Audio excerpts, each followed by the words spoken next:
Hi everyone, welcome back to A Peaceful Pursuit. My name is Michaela and today I want to talk with you about creating a beautiful home on a budget. So this may not be a topic, I feel like you could Google this and lots of people have addressed this, but as somebody who did not grow up thrifting or anything like that and has only recently gotten into it, this topic, I feel like I've watched videos on this before.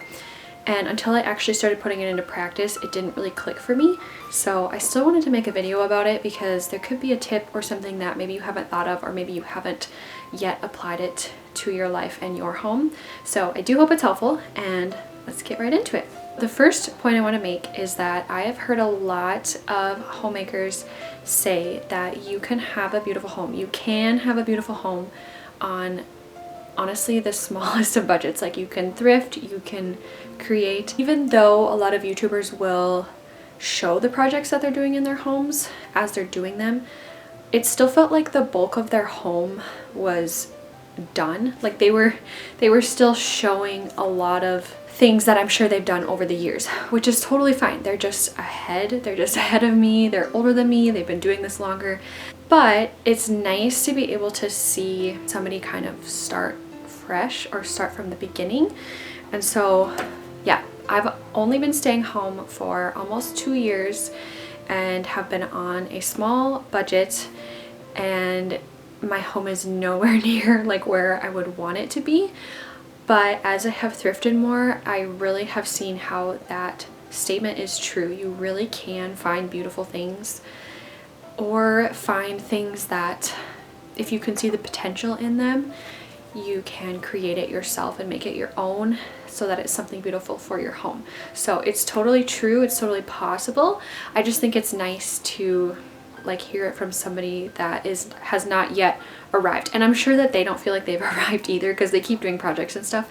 But it's just like when you look at the overall picture of their home and it's like it's so beautiful already, that can just be a little bit discouraging at times when you're first starting out, even though I know they would say I was there too. It's just when you can't actually see it, it's hard. That can be a little bit tricky. So the next point I want to make is to thrift. So this is the way that I have been doing this. I go to the thrift store. We have more than one in our area, and I don't go to all of them every time I go thrifting, quote unquote. I will go to one or two usually, and then sometimes if I'm on my way home from somewhere, I'll swing by one if we're going to be driving by it. But I do try to hit up a thrift store roughly once a week or every other week. And I really think you do have to check pretty frequently, even if you don't buy anything, and even if you think oh, it's it's not gonna look that different, I was just here last week or whatever. Going frequently, I also think, trains your eye for what you are looking for. You'll notice things that you maybe wouldn't have noticed because you're getting inspiration during the week. You're looking frequently. You're like, oh, I like that. I like this. I don't like this. And just going frequently too, you will notice if something's new that you maybe would have walked past before that wasn't there. So thrifting is awesome. I also actually think it's helpful to go to antique shops. I don't buy things at antique shops as much just because they can be a little pricier, but it's nice to go because you can get an idea of what an antique looks like. And when you go to a thrift shop, people often don't know what things are, so they just donate it, they just get rid of it.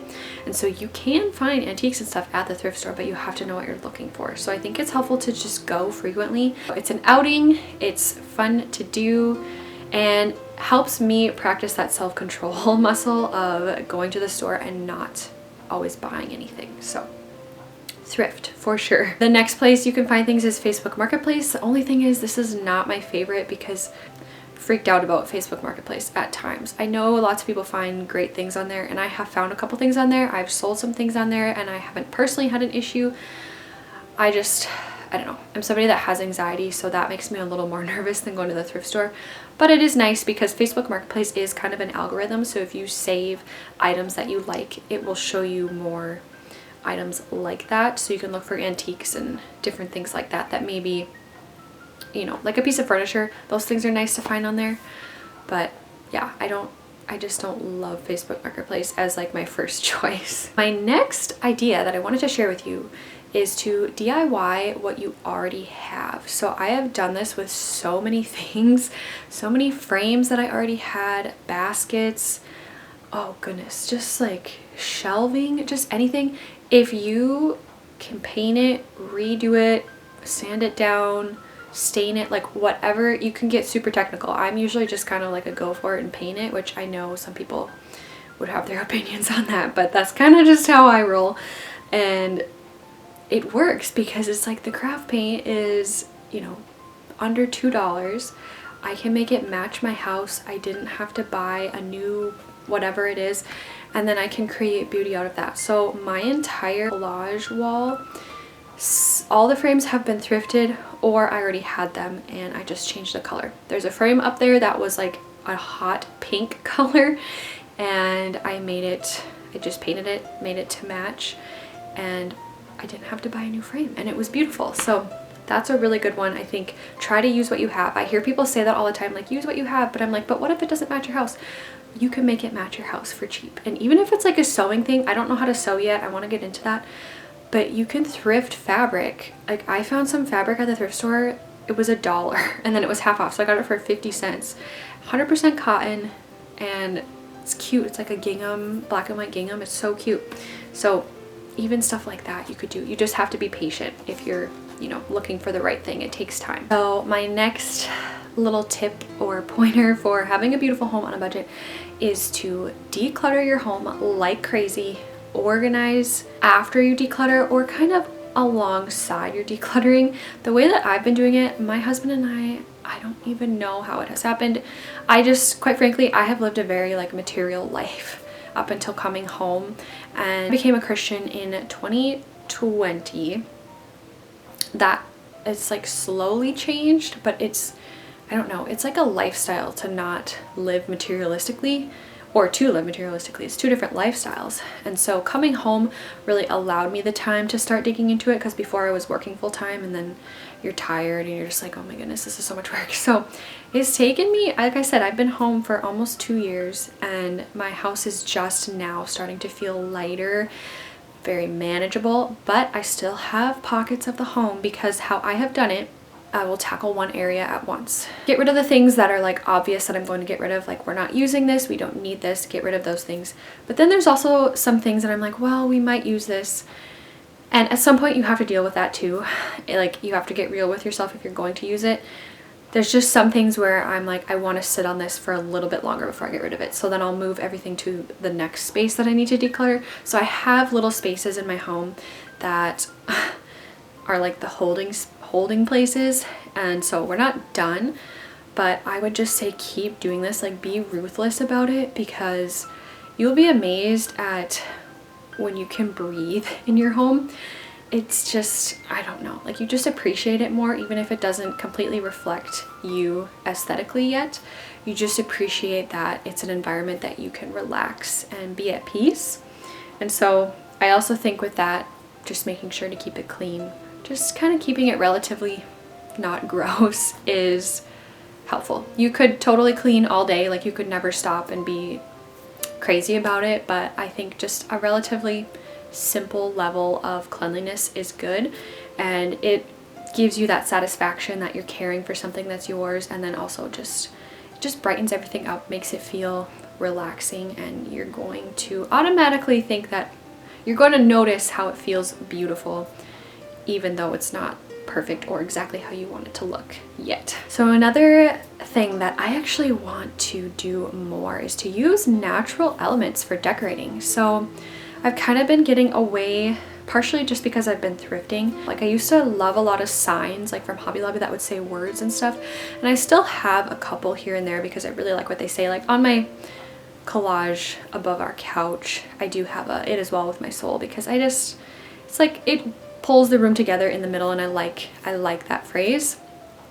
Obviously my channel is called A Peaceful Pursuit, so I think that that's kind of fitting. I'm trying to instead create a feeling of peace and coziness and like welcome, and so the way that you do that is with the design elements, and then also just thrifting. Like I don't know, I just find things that don't have the words. So thrifting obviously is one way to do that, but I also just think I don't know, like I like to make wreaths, and I'm like, why can't I just use things from outside to do that? So that's something that I'd like to do a little more. Pine cones are another one for the winter time.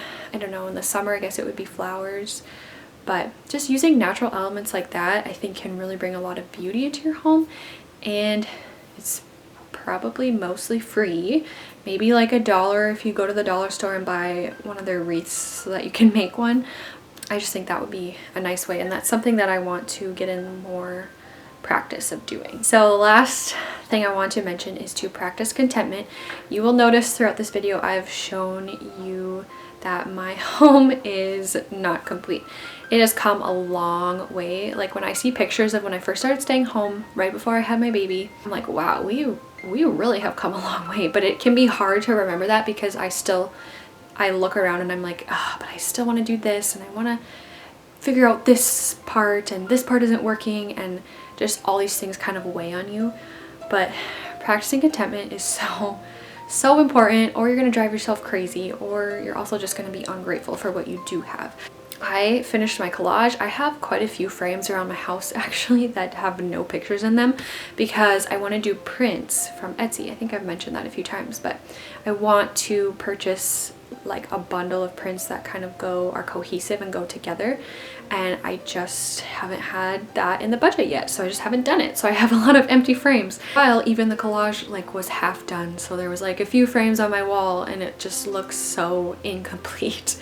You know, I think it's a good practice, and I think it's important to remember that like I have a roof over my head, I have food in the fridge, I get to spend my time like pouring into my home and my family. Like those are such blessings, and I don't know, you can lose sight of that if you don't practice contentment. And even though I do think it's important to create beauty and to create an environment that you want to be in, and it's frustrating as a homemaker when your home like doesn't completely reflect you and your personal design style and everything, it's like a weird tension that is very frustrating. But at the same time, it doesn't mean that you can't do little things here and there to work towards that.